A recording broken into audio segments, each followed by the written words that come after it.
Hey everybody, Max here. Happy New Year 2025. I am continuing my holiday 2024 action figure toy haul review series, and I'm finally on the Storm Forge Jubilee 60 Years of X-Men 3-pack. I did the previous 3-pack, so be on the lookout for those videos.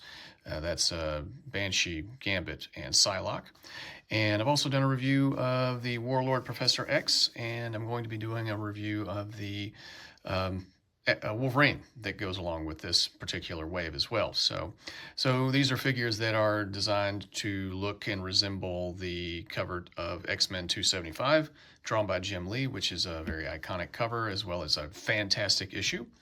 And we're finally getting to Forge here, and this is for me, the whole reason to get this pack, because I really like Forge. He's one of those characters that I really wish was an A-lister, and he kind of had a bright, shining, brief moment in the 90s around this era, and he was part of another pseudo line of the X-Men or lineup of X-Men that just kind of didn't go anywhere. I think it was quickly abandoned, which was unfortunate because I think it would have been very unique and interesting. But he's always been a character that I really liked, and so I'm glad to have him. But this figure is not without its problems. And we'll get into that. But here's the package. And it's a pretty cool package. This is back when they were doing the plastic free and everything. So I was glad when I bought it that all three figures were there. I got the previous three pack off of BBTS. I think I got this one off of from a seller on eBay just because I am a completionist and I wanted to complete this particular lineup of X-Men. And I wish I had waited. I paid a little bit more, but at the time when I bought the other 3-pack, this 3-pack was not on sale, but as of this recording, I think it may still be. So check and make sure that you might be able to get it for about $40, which that's probably the best price that you'll find it. So anyway, there's the back of the package, the 3 characters and everything. So let me get this out of the way for a second, and we'll dive into the character. And zoom in for just a second. Whoop. There we go. So he obviously does not come with this gun. This is a G.I. Joe, I don't know, rifle, heavy artillery. This comes from the Cobra Island roadblock figure. So I did not like the gun that Forge comes with in this 3-pack. I know it's got to be some kind of reuse. It doesn't even closely resemble the firearm, the rifle that he's using on the cover of 275, and it doesn't even resemble. Jim Lee could draw technology really well, and so this seemed more in line. I gave that particular roadblock a different set of weapons. That I don't really like this weapon for G.I. Joe. It looks so strange and weirdly high tech, but it seems like it fits in Forge. It just fits with Forge. What I know of the character, it seems like this is the kind of gun he would design. He would probably even call it the broiler. And so I thought it looked better with him. And he kind of holds it better than this janky looking thing that it comes with. It's just, somebody please tell me. I know I have seen this weapon with another Marvel Legends character, but it's just, I can't picture it. I can't remember who, but probably some, I don't know, some alien, perhaps, alien figure. I don't know. Tell me, it just seems like, and this is one of the things that bothers me about this figure, is that they didn't try to recreate the weapons that Jim Lee drew for that cover. They just, oh, we got this mold, let's just throw that in there. And I think they added a little paint, but there is some poor line marbling right there. It's just not good. I just don't like it. It comes with 2 fists, as well as the trigger finger hand and kind of a gripping hand that you see him with the weapon here. And these are not bad hands necessarily. They're just not, they're not right. They're to scale, but I mean, yeah, he needs a trigger finger hand, but this is more of a gripping claw hand kind of thing, and not necessarily a cupping hand like he would use to, like the way he would hold the bottom of a weapon.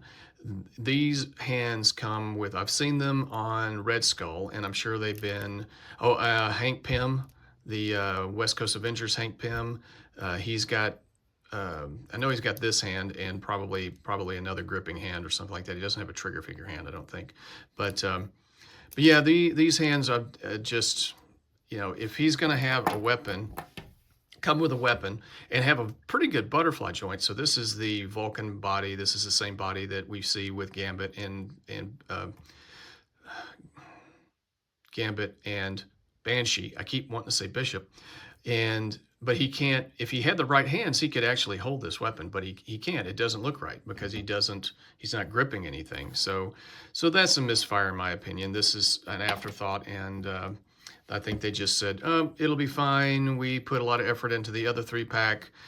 Most people are probably completionists, and we don't have to put as much effort into this new one because everybody's going to buy it anyway because that's the way collectors typically are, right? We want to complete the line, and how long have we waited to see different teams completed? So they probably thought they could just cut some corners with this particular 3-pack, and they probably did. And I will point out the ones that the quarters I think they cut as I do the other reviews. But getting back to Forge, just standing here, I think he looks really cool.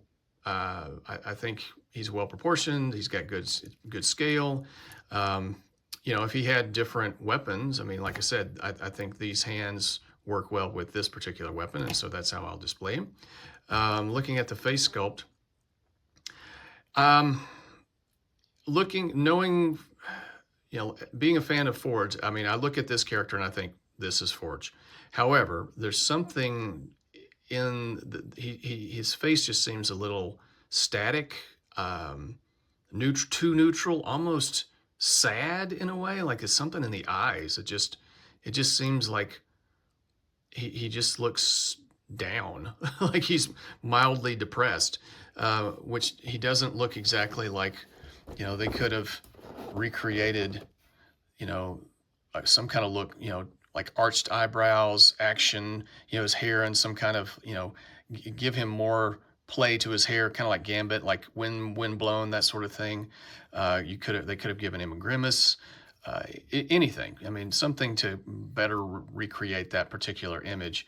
And they just kind of went with this neutral, mildly sad pose, expression. And there's also a little paint on the face. I think some of the black paint, just kind of some paint spray there.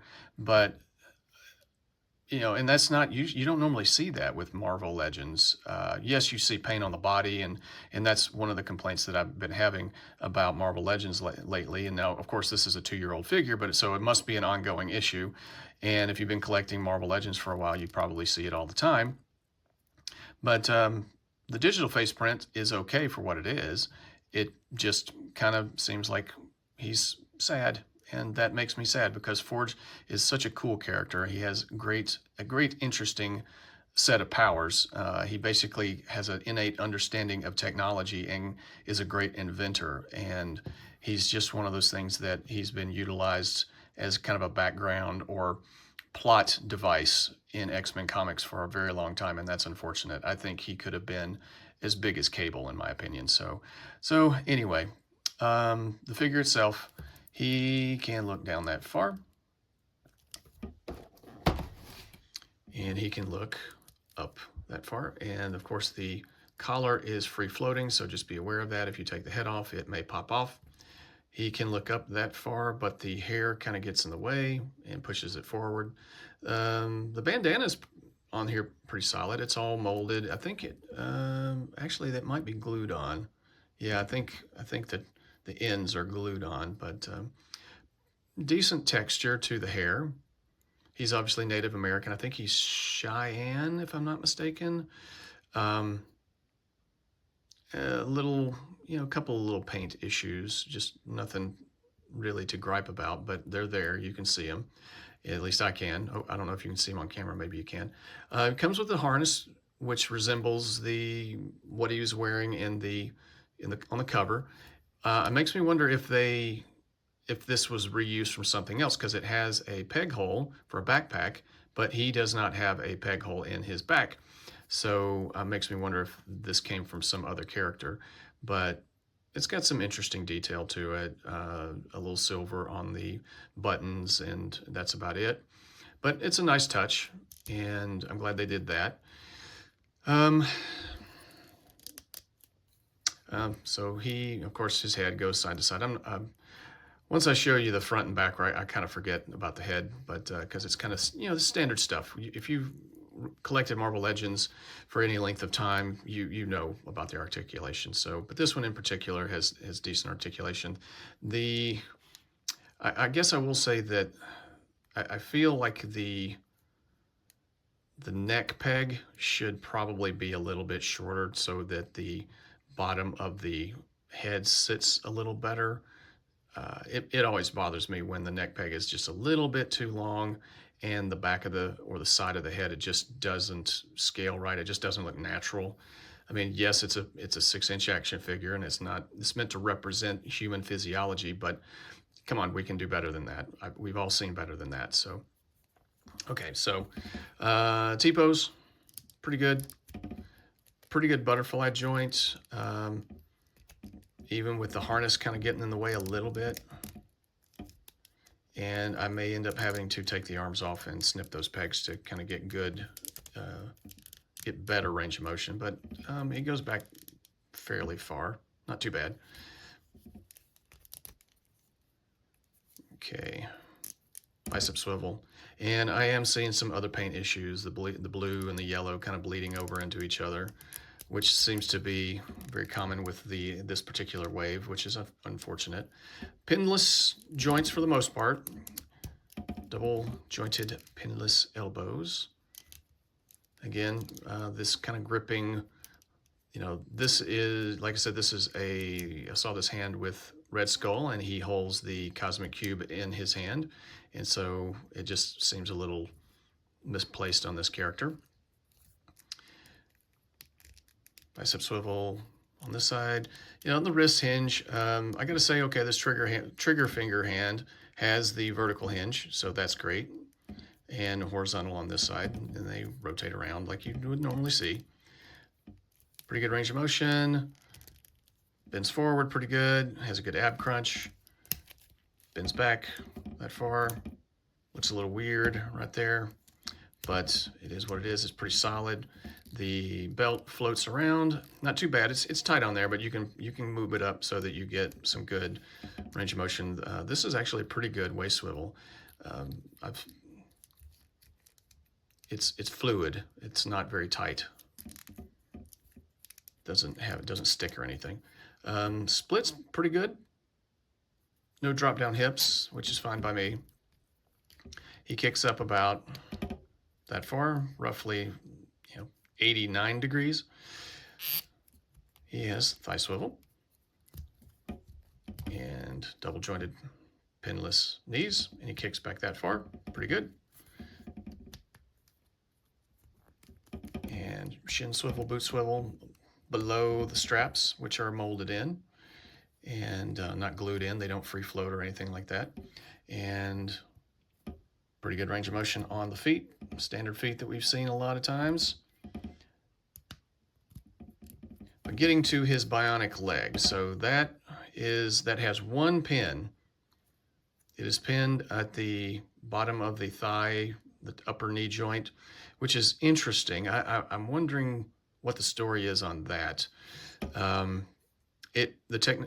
tech work, it's pretty well designed. It looks good. I think they recreated the look of his bionic leg from the cover fairly well. Now, this is one of those looks that obviously I think Jim Lee redesigned his look and gave us these uniforms and exposed his bionic leg, which is not exactly accurate from other depictions of Forge. Like, his artificial leg starts at the thigh joint, but he kind of drew it all the way up into the hip, and then there was on the cover, how it's depicted, this particular strap is above, it's above the knee, and so this part is blue, and I can see why that would probably be very difficult. This is different. It'd be different colored plastic. It was just easier to do one solid piece for the upper hip and the thigh, but I don't know why they needed a pin here. I wonder what the story is with that. It it just kind of looks a little incongruous, I guess. It doesn't quite, it breaks up the flow. And the kind of logic, of course, is that why would he expose his bionic leg? It's like, why is that needed? If he's like, is he tearing off half of his pants, just to show off that he has an artificial leg? If there had been some kind of in-house, in-canon, in-story reason why he did that, then I would have been okay with it. But I think it was just, no, he's got this bionic leg, let's just show it off. But then why isn't it shown all the way down? Like, why isn't it just, why was it designed to have a part of a pant leg and then a boot? Why not just have it bionic, and he's just wearing a boot, So anyway, that's something I've always just kind of wondered about. I'm thinking Jim Lee was like, it just looks cool. He has a bionic right hand, I think, or one of his hands is bionic as well. So it's like, you're going to show off your leg, show off your hand. I don't. So anyway, it looks kind of cool other than that pin. And it just kind of looks, but like I said, it looks weird with part of his pant being missing. So anyway, that is Forge. I do like the character. I do like the figure. It could be better, but it could be a whole lot worse. And so, but because of some of the paint issues and the accessories just kind of feeling like they were kind of an add-on, they afterthought. I'm gonna have to knock him down. My rating for him is going to be warp factor 7.5. I wish it was higher, but it just feels like, to be fair, this is a 7.5 figure. So warp factor 7.5. Still glad that I have him because I still like him. He's a great character. But yeah, it is what it is. That is it. You think I'm being generous? Am I being too critical? Feel free to sound off in the comments. Happy to hear them. Be respectful, please. But anyway, I hope you guys are having a great holiday season, great new year, great start to your new year. And I'll talk at you later. Take care.